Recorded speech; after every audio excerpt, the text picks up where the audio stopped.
the home you're selling, or the home you're listing. How about that one? So, this is a short, brief synopsis of how you do that.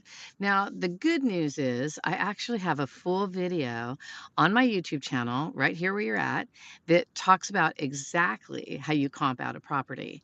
And I didn't want to miss my 10:30 call time because I'm going to be for you here for you guys no matter what.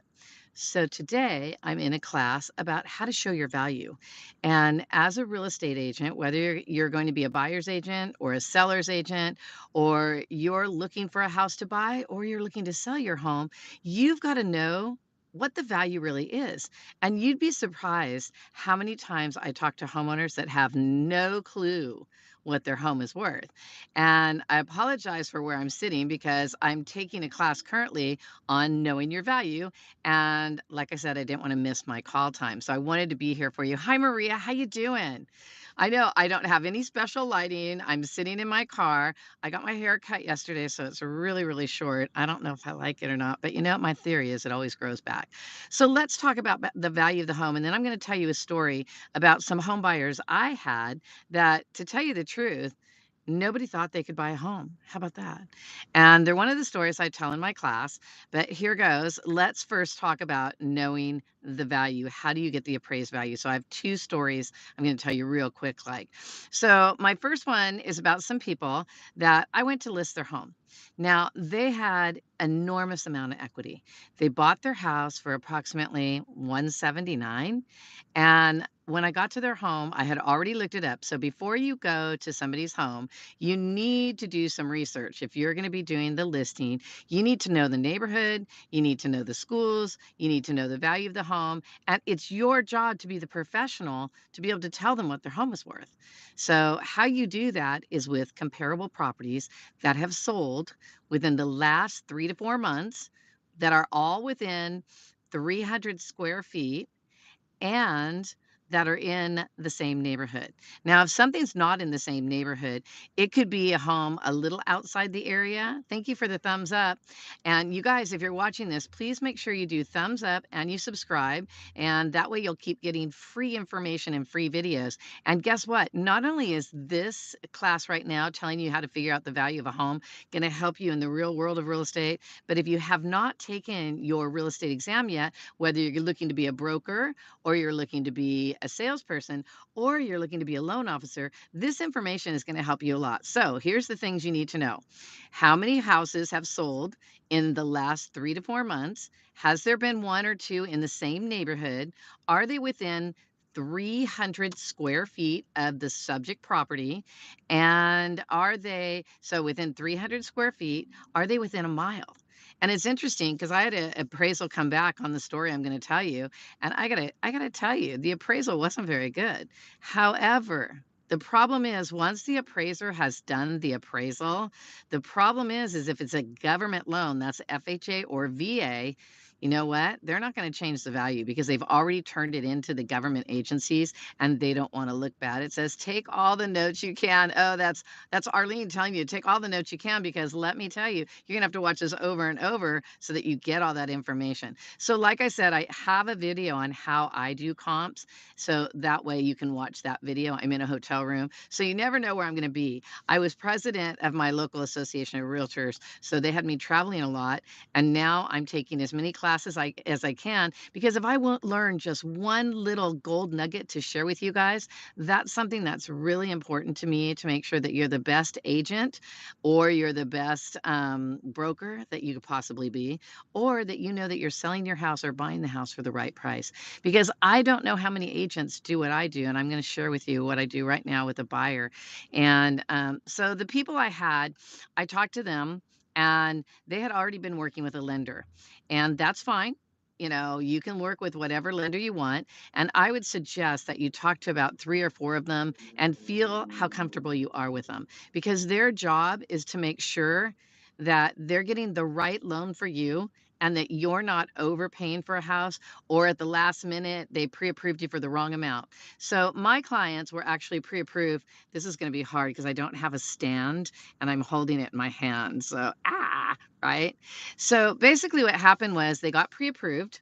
Their parents had done their loan through me many, many times. Their parents had refinanced many times, and I helped them. And every time I went to help them refinance, I'm like, "Are you sure you want to do this?" Because what you need to know, if you're a homeowner and you refinance your home, you're starting all over again, paying the interest because you pay the interest first. So when you look at your payments at the beginning of the loan, you're looking at it, and if your payment is, let's call it $5,800 a month. Um, happens is if your payment's $5,800 a month, most of that is going towards interest and a tiny bit is going towards principal. So as you're making payments, you're paying interest first, and then when you're done paying it, when you're about 8 to 10 years into your loan, then you start paying your principal down. So you know, if you're refinancing all the time, you got to make sure that the numbers make sense. And the calculator that I use is amazing. It's called the Mortgage Qualifier Plus, and you can literally press a button and it will tell you how much interest you're going to pay over the life of the loan and how much interest you're going to save if you refinance. And I could do a video on that. I'll do that when I'm at my house or when I'm in my office, because I have to do it with the phone and I have to use the mortgage calculator on the phone because that's how I have it.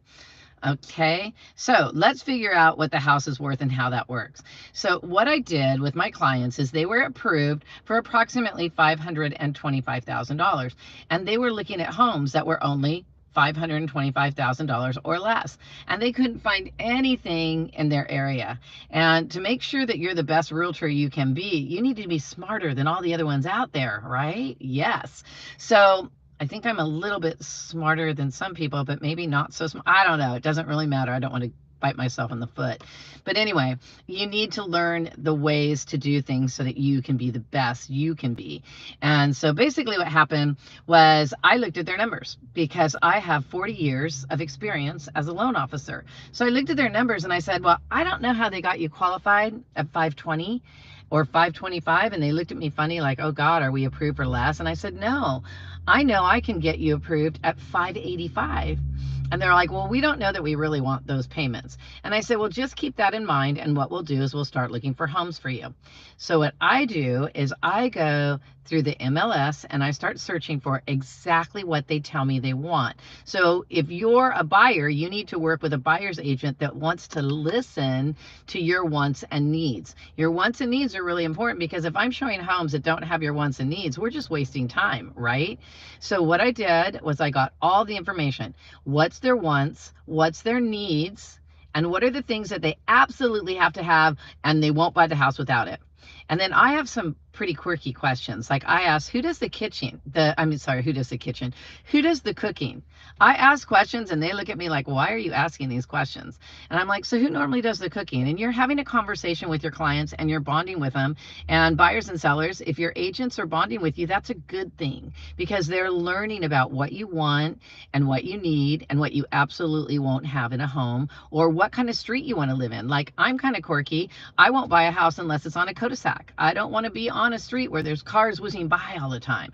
So with that said, I find out everything they want and then I go on the MLS and I search for anywhere from 6 to 8 homes that I think would be perfect for them. Now what I do, here's one of my tricks, here's a gold nugget. One of my tricks is I will look for homes that are perfect for them, but they're perfect for them because they're slightly more expensive. Now, the reason I look at the more expensive homes, I don't show them to them right away. Make sure you understand that. Don't show them really expensive homes so that they look at it and then they go, well, we really love that home and now we don't want anything else but that home, but now we don't qualify for that home. So why did you show that to us? Because now it's in our head.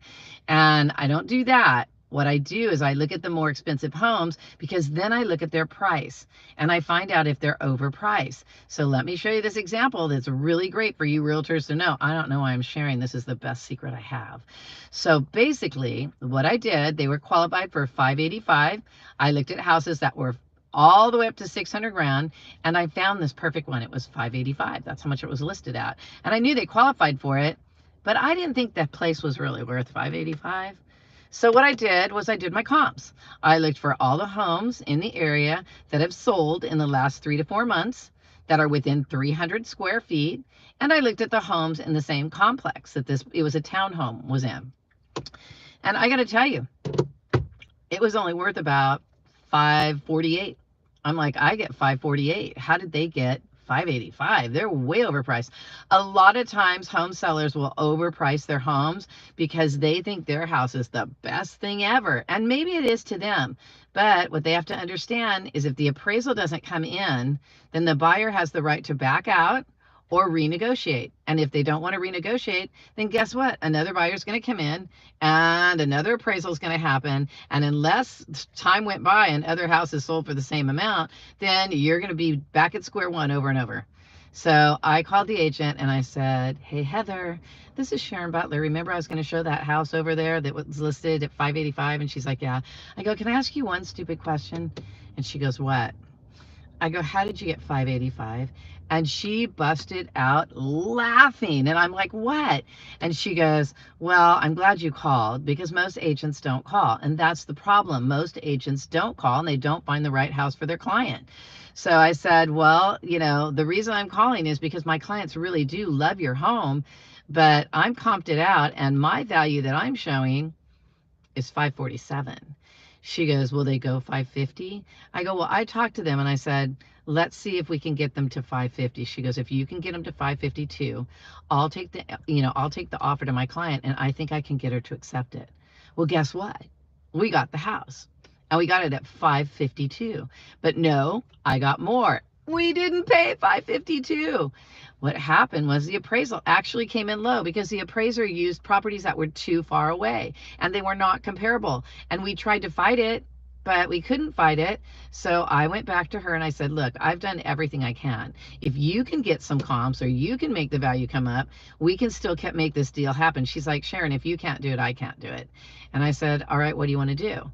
Oh my God, I have so much more for this and I don't really want to go too long, but here goes. I'm going to tell you really quick. So what we did is I said to her, I knew that her seller, she had told me her seller was going to back out if this fell out of escrow. And so I knew she was not going to get a commission if this didn't come together. So I said, look, isn't $9,000 better than no $1,000? Because her commission was going to be $13,000. And I said, if you'll take 9, I'll take 9, and we'll get the buyer and the seller to agree to come in a little bit. So my buyer had to come down a little bit, but he was willing to pay a little bit more than what the value was. And the seller came down a little bit, and with everybody working together, we made the deal happen. And that's how you negotiate, and that's how you do real estate. And watch for my video on how to get the exact comps and how to work with comps, because I'm here to help you. All you have to do is put comments in there if you have any questions. Give me the thumbs up and subscribe, and I'll keep you current on all the real estate information. Have an amazing day.